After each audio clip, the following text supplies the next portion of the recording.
Mga kapatid, magandang hapon po sa inyong lahat. Kahapon po ipinakita ko sa inyo yung Toyota Vios na nandun, na kumatok na nga po yung makina dahil punong-puno po ng oil sludge. Nagpuputik na talaga yung oil sludge doon sa loob ng kanyang makina. So wala nang madaluyan talaga yung langis, wala nang madaanan, nabarahan niya na yung mga oil galleries, mga butas ng langis na dapat daanan. Kaya po yung kanyang mga piston ay kumatok na rin, umingay na rin at napakalaki nga ng clearance ng mga piston na yun habang itinutulak-tulak ko doon sa cylinder wall. Ibig sabihin pati yung mga piston ring nun, malamang nag-stack up na rin yun, kaya yung galaw ng piston, kitang-kita naman nyo sa video, no? Napakalaki ng clearance.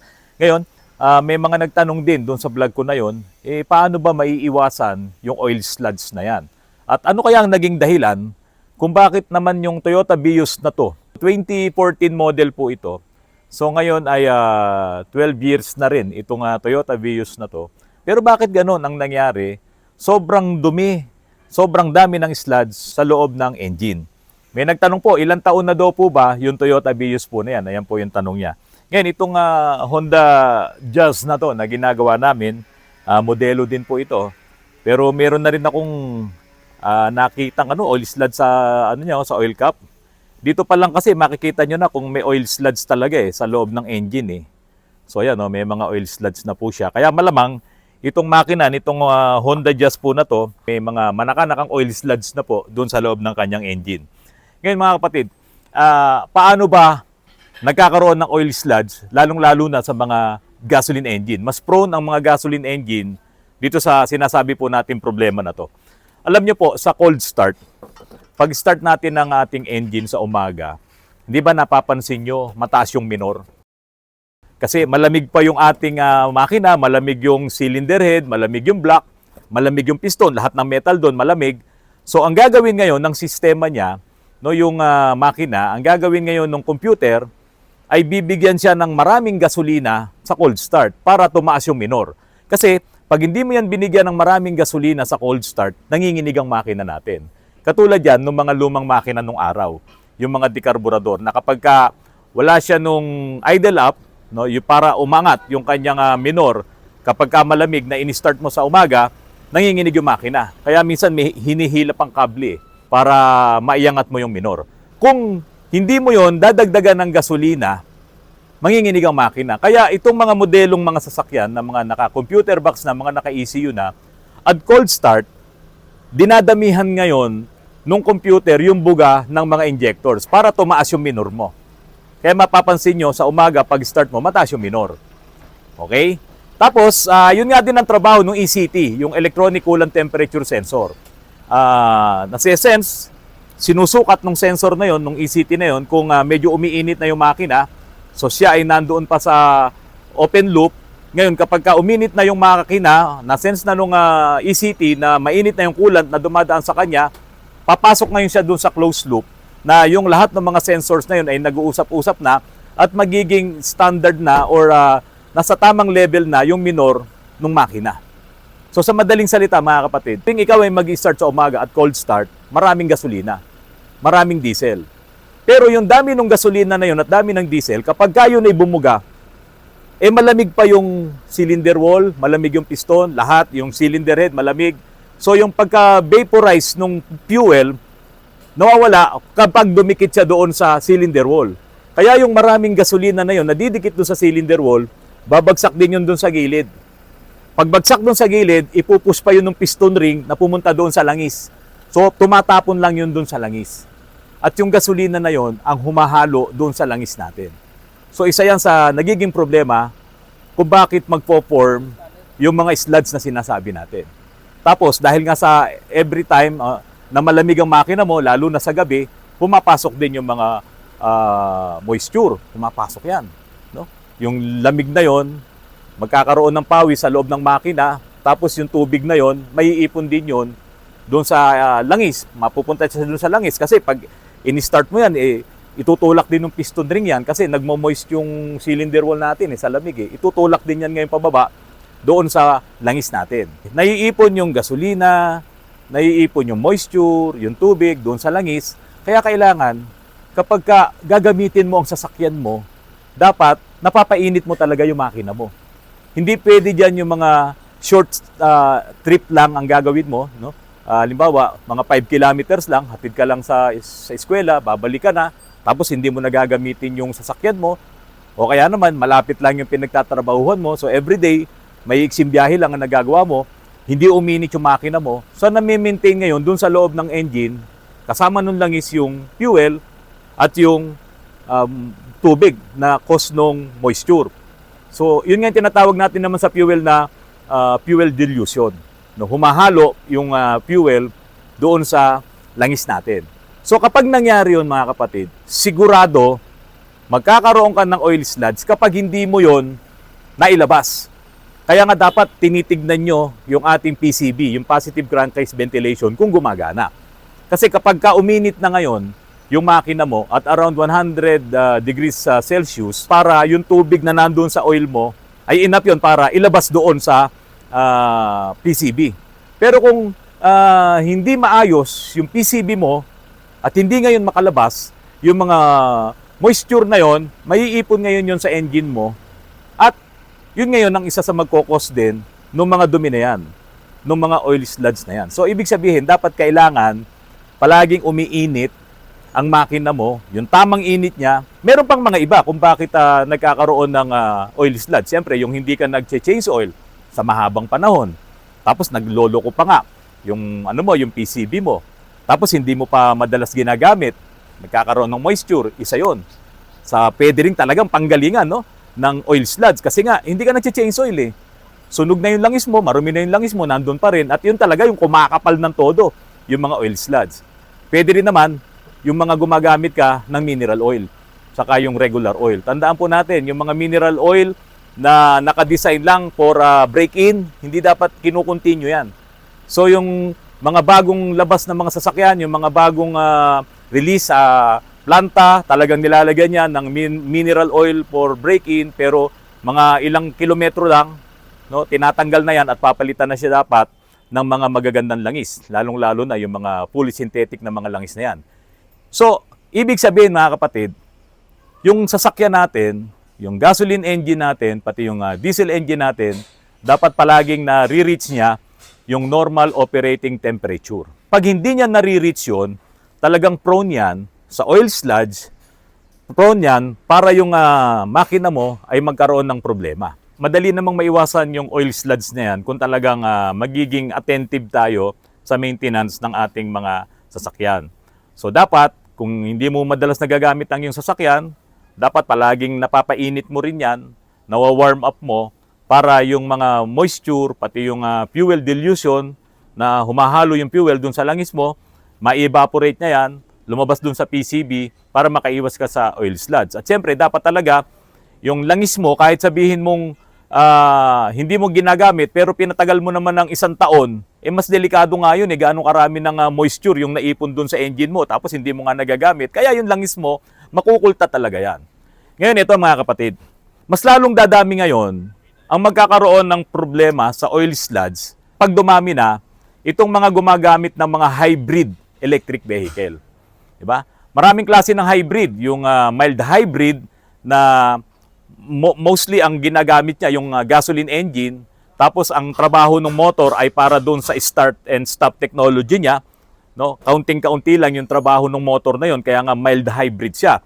Pero yung susunod doon, yung full hybrid na talagang ang nagpapagana na doon sa sasakyan ay alternate na yung engine, combustion engine at saka yung electric motor. Yun yung full hybrid. Tapos meron namang plug-in hybrid na i-charge mo yung battery mo, ipa-plug in mo sa charger mo diyan sa bahay. Pero meron din mga bago ngayon mga kapatid na kahit plug-in hybrid siya ay nakukuha ng i-charge nung onboard na charger nung sasakyan, nung unit, Kaya yung iba na nagsasabi, bakit yung sa amin plug-in hybrid, ni minsan hindi ko pa ito isinaksak sa kuryente sa Meralco.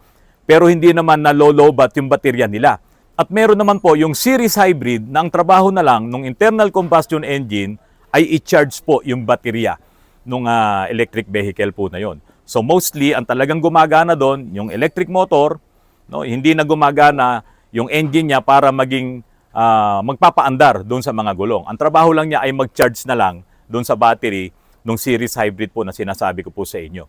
So ngayon ito, bakit ko sinabing mas lalong magkadadami ang problema nitong mga oil sludge kapag ka po dumami na itong may mga hybrid electric vehicle na to? Ngayon pa nga lang dito sa mga ganitong klase ng sasakyan, dumarami na yung problema ng mga sludge na yan kung hindi na maintain ng maayos yung sasakyan. Hindi mo na ipapa-change oil, hindi mo na dadala sa kasa o hindi mo na dadala sa talyer para i-change oil, nalalampasan mo yung periodic maintenance niya na dapat ganitong buwan, ilang kilometro, mag-change oil ka. Sa hybrid ganyan no? Sa hybrid, lalong-lalo na yung mga plug-in hybrid saka yung series hybrid na yan, mga kapatid, nandiyan yung every time, sa isang commute mo, sa isang biyahe mo, ang daming beses na nagpapatay sindi ang makina. Dahil ang talagang ginagamit ay yung electric motor niya. So sasalo lang yung combustion engine kapag kailangan niyang sumalo. Kaya dito ngayon ang nangyayari, yung cold start madalas. So i-start yung engine, no? Gagana siya. Tapos mamamatay ulit yun, gagamitin mo ngayon yung motor. Okay, maya-maya naman, sasalo na naman yung combustion engine. Malamig pa yun. Tulad nga po ng sabi natin, every time na ini-start yung engine at cold start, merong fuel dilution na nangyayari. So may amount ng fuel na humahalo ngayon dun sa langis every time na nag-on and off yung combustion engine. Kaya ngayon, mas lalong prone itong makina ng hybrid diyan sa mga oil sludge po na yan. Kaya kung hindi mababantayan nung may-ari nung hybrid yung kanyang internal combustion engine, talagang masasabi natin mas dadami ngayon yung magkakaroon ng problema sa oil sludge. Kasi kailangan palagi mo ring mapapainit yung yung sasakyan mo every time na gagamitin mo. Paano nga kung katulad ng series hybrid na ang trabaho lang niya talaga punuin yung karga ng baterya. So hanggat kargado, yung baterya mo, hanggat wala pa siya doon sa automatic na magkakarga na siya, hindi ngayon gagana yung internal combustion engine na magiging generator nung charger ng baterya mo. So hindi siya gagana. Tapos habang umaandar ka, biglang gagana yon, mga kapatid. Malamig yon. Dahil hindi naman kasamang iinit yon ng electric motor. So malamig siya, magkakarga siya, so ayan na naman. Same lang din naman yung operation ng engine na yon nung mga engine na katulad nito. So, meron din siyang 4 na spark plugs. So yung engine na yon ay magiging prone ngayon sa ganitong mga klase ng oil sludge. Kaya dapat kapag ikaw ngayon ay bumili ng hybrid, hindi ko sinasabing hindi maganda ang hybrid kapag bumili ka ng hybrid, dapat mas masipag ka, dapat mas mabantay ka doon sa sasakyan mo. Yung iba, na katulad nito ng mga sasakyan, every 6,000 kilometers nagche-change oil, every 8,000 kilometers, yung iba 10,000 kilometers, palagay ko sa hybrid. Hindi mo hihintayin yung 6,000 kilometers, lalo na kung yan yung mga series hybrid, saka yung full hybrid. Dahil ang sinasabi nga po nung iba yung mga full hybrid na yan, matibay ang mga makina niyan. Bakit? Kasi hindi daw masyadong nalalaspag. Dahil nga ang ginagamit yung electric motor. So sasalo lang ngayon yung internal combustion engine pag kinakailangan or baliktad naman. Sasalo yung electric motor kapag kinakailangan dahil ang ginagamit mo naman ay yung internal combustion engine. Kaya nga hybrid Diba? Pero ang problema doon, paano ba nagkakaroon ng oil sludge? So yung fuel dilution, yung moisture, na kailangan talaga mapainit mo yung internal combustion engine mo, paano nga kung hindi mo napapainit? Dahil hybrid nga siya. Dahil ang gumagana nga yung electric motor.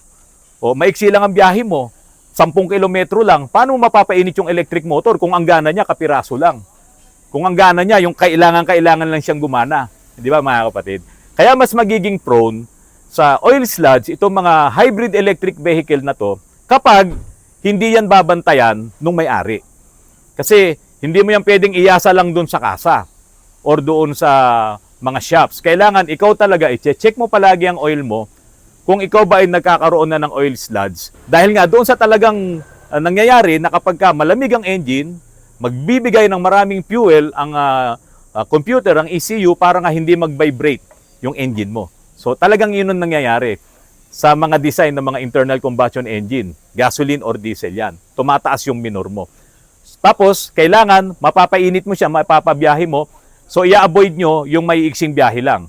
Kung naka-hybrid ka, dapat palagi na itatakbo mo rin yan ng malayo para yung internal combustion engine, uminit din siya at mag-evaporate yung moisture, pati yung fuel dilution na nangyari doon sa oil mo. Yung mga nagtatanong sa akin kung pwede daw bang iwa-warm up pa ng ilang minuto yung sasakyan, ngayon sasabihin ko po sa inyo, talagang pwede rin. Kaya lang, dahil nga sa ang mahal ng fuel, ang mahal ng gasolina, saka ng diesel, kuminsan yung pag-warm up natin na matagal, parang hindi na advisable yun kasi nga mahal ng gasolina. Siguro, yung pag-warm up nyo ay gamitin nyo na rin yung inyong pagmamaneho. I-drive nyo na siya. Kesa i-warm up nyo ng 5 minutes, 10 minutes, 15 minutes, pwede mo nang i-drive yan. Kapag ka na-start mo na siya at mga 3 minutes na paandar mo na, pwede na po yan paandarin. Okay na po yun. Pero dapat talaga ang mga engine natin, nagwa-warm up siya o umiinit siya, at least maabot niya yung 100 degrees Celsius para yung mga humalong moisture at humalong fuel doon sa ating langis kahit paano masunog yon at makaiwas tayo sa oil sludge. Kaya tandaan nyo po, yung mga nakabili ng hybrid, bantayan nyo po ang inyong mga engine. Titignan nyo palagi ang langis at hanggat maaari, yung 5,000 kilometers, enough na po yun sa inyong mga hybrid electric vehicle, i-change oil nyo na po at gumamit ng magandang langis. Ako, ang mai-recommend ko sa inyo, basta fully synthetic na langis, the best po yan para sa mga makina po natin. Mga kapatid, maraming salamat sa patuloy na pagtangkilik nyo po sa aking channel. Lagi po sana kayong manood at kung maaari po sana pakisubscribe, pakilikes at pakishare po ang aking mga videos. At pakipindot na rin po ang notification bell. Maraming salamat, magandang hapon po sa inyong lahat.